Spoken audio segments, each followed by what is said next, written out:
ఫణిమోహన్ గారు, సో ఇవన్నీ మీరు ఈ పరిణామ క్రమాన్ని మీరు చూసుంటారు. అంటే అంటే ఎత్తులు పల్లాలు, అలాగే లోతులు, హైట్స్ అన్నీ చూశారు.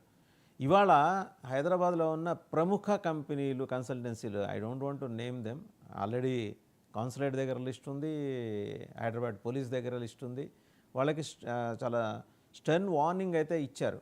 మీరు కరెక్ట్ చేసుకోలేకపోతే మీరు మూసుకోవాల్సిందే. మీ ద్వారా మీ దేశ ప్రతిష్ట మసకబారుతోంది యుఎస్లో.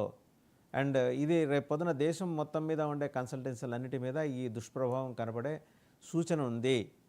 సో మార్చుకోవాలంటే ముందర మర్యాదగా చెప్పారు, మార్చుకునే పరిస్థితి కనబట్టలేదు. మీకు తెలిసి ఇటువంటి సంఘటనలు గడిచిన 9-10 ఏళ్ళు, దాదాపు for the last 10 years you are there కాబట్టి, యు బీన్ దేర్ కాబట్టి, ఉన్నాయా ఫణిమోహన్ గారు? ప్యానల్ సభ్యులందరికీ నమస్కారం. మొన్న టాటా కన్సల్టెన్సీ సర్వీసెస్, నమ్మకానికి అమ్మవాటిది టాటా అంటాం కదా, ఆ టాటా కన్సల్టెన్సీ సర్వీసెస్లో కొన్ని వేల L1 వీసాల ఫ్రాడ్ జరిగింది అని చెప్పి అమెరికన్ గవర్నమెంట్ అఫీషియల్గా వాళ్ళ వెబ్సైట్లో పోస్ట్ చేయడం జరిగింది. కొన్ని వేల 2023 వరకు కొన్నేళ్ల పాటు కొన్ని వేల L1 వీసాలు అని అంటే ఒక పర్టికులర్ పొజిషన్కి సంబంధించి మల్టీనేషనల్, అంటే ఇండియాలో ఒక వ్యక్తి పనిచేస్తుంటాడు, వాడు అవసరం యూఎస్లో కూడా ఉంది, క్లయింట్ దగ్గర పనిచేయాలని చెప్పి తీసుకొస్తుంటారు అనమాట. H1B ఏమో వేరాజ్ ఫుల్లీ ఇంటూ యుఎస్. L1 ఏంటి అని అంటే అక్కడ ఇక్కడ ఫ్లెక్సిబుల్గా పనిచేయచ్చు అనేది. L1 అనే ఒక వీసా ఉంటుంది 9 months డ్యూరేషన్ తోటి ఇనీషియల్గా, దాని తర్వాత ఎక్స్టెన్షన్స్ తీసుకోవచ్చు. దాంట్లో పెద్ద ఫ్రాడ్ జరిగింది. కొన్ని వేల వీసాలు, వేల మంది క్యాండిడేట్స్కి సంబంధించి కొన్ని వేల వీసాలు ఫ్రాడ్ చేశారని చెప్పి టీసీఎస్ మీద అభియోగం మోపబడింది అనమాట. సో అక్కడి నుంచి కొలుచుకుంటే ఈ చిన్న చెట్టు కింద కన్సల్టెన్సీస్ ఏవైతే ఉన్నాయో 10 మంది, 20 మంది, 25 మందితో నడిచే వాటి విషయంలో ఇట్లా జరగటం అనేది చాలా సర్వసాధారణ విషయం.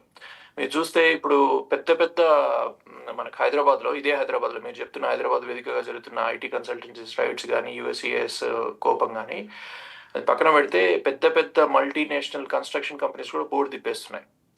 దీంతో పోలిస్తే ఒక క్యాండిడేట్ యుఎస్కి పోతే మళ్ళీ వెనక్కి వచ్చేస్తాడు. అంత పెద్ద జరిగేది ఏమీ లేదు.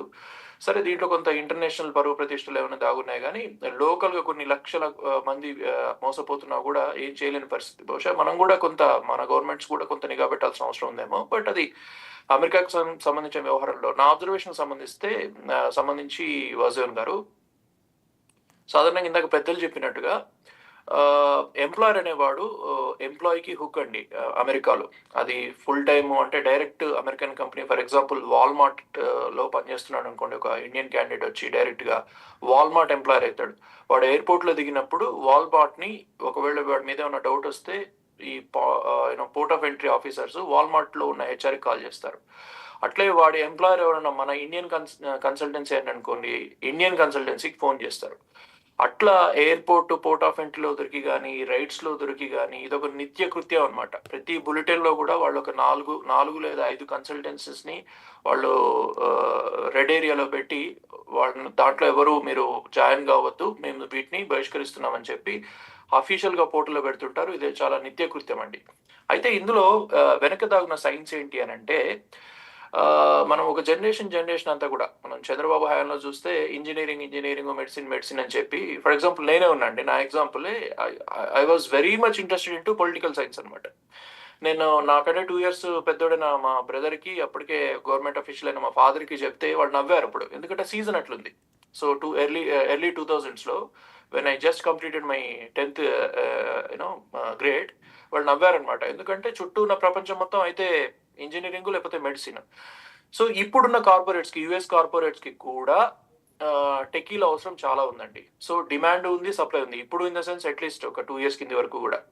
సో డిమాండ్ ఉంది, సప్లై ఉంది. బట్ ఇదంతా టెక్నికల్ ఎకో సిస్టంలో మాత్రమే. అడ్మినిస్ట్రేషన్ కంటూ కొన్ని రూల్స్ అండ్ రెగ్యులేషన్స్ ఉన్నాయి. వాళ్ళు లోకల్ జాబ్స్ కాపాడుకోవటము, లోకల్ పీపుల్ని ప్రొటెక్ట్ చేసుకోవటము, తర్వాత జాబ్ చార్ట్ని సేవ్ చేసుకోవటం, ఇవన్నీ ఉన్నాయి. కాబట్టి చాలా ఫిల్టరేషన్ పెట్టారనమాట. కార్పొరేట్కి చాలా డిమాండ్ ఉంది, and only supplier is India. Students బాగానే వస్తున్నారు కానీ, బట్ ఈ రూల్స్ కంపల్సరీ ఫాలో కావాలి, లేకపోతే లోకల్ జాబ్స్కి థ్రెట్ అని చెప్పి ఏవైతే రూల్స్ పెట్టారో అవి వయోలేట్ చేయడం స్టార్ట్ చేశారు. అస్సలు ఆశ్చర్యమే లేదండి. అంటే అన్ని ఏరియాల్లో కాదు కానీ, కాలిఫోర్నియా, టెక్సాస్ లాంటి ఏరియాల్లో పిల్లలు సిపిటి ఓపీటీ సర్టిఫికేషన్స్ని అంటే కాలేజీలో చదువుతూ ఉద్యోగం చేయాల్సి వస్తే వాటిని మార్ఫింగ్ చేస్తున్నారు. తర్వాత H1B డాక్యుమెంటేషన్ని మార్ఫింగ్ చేస్తున్నారు. గ్రీన్ కార్డులని వేరే వాళ్ళ గ్రీన్ కార్డులని వాళ్ళు కొన్ని డబ్బులు ఇచ్చి ఇది చాలా ఆశ్చర్యం మీరు అన్నట్టు. వాళ్లకు $500 $1000 సంవత్సరానికి ఇచ్చి వాళ్ళ గ్రీన్ కార్డ్ నెంబర్లు తీసుకొని లేదా ఎక్కడో ర్యాండమ్ గా దొరికిన గ్రీన్ కార్డులను కూడా మార్ఫింగ్ చేసి లేదా వీళ్ళేదో పెట్టేసి ఉద్యోగాలు చేసిన సందర్భాలు కోకొల్లలు. బట్ చాలా స్ట్రిక్ట్ యాక్షన్స్ కూడా యుఎస్సిఎస్ వాళ్ళ మీద తీసుకుంటుందండి. వాళ్ళని ఖచ్చితంగా ఒకవేళ దొరికితే మాత్రం పనిష్మెంట్స్ చాలా కటువుగా ఉంటాయి. ఎందుకంటే వాళ్ళని లైఫ్ టైం బ్యాన్ చేయడం కానీ 20 years బ్యాన్ కానీ 20 years is almost A career. 10 years కానీ 5 years కానీ ఇట్లా రకరకాల వాళ్ళు చేసిన క్రైమ్ ని బట్టి it's an absolute felony here. ఇక్కడ అమెరికన్ చట్టాల ప్రకారం ఖచ్చితంగా నేరం, అది చేయకూడదు. సో ఇప్పుడు రూట్ నుంచి స్టార్ట్ చేశారేమో అనిపిస్తుంది.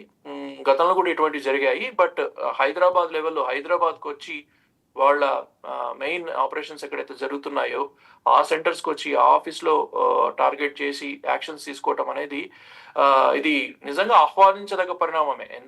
ఎంత ఇండియా అమెరికా సంబంధాలు రెప్యుటేషన్ దాగున్నా కూడా ఇది. బట్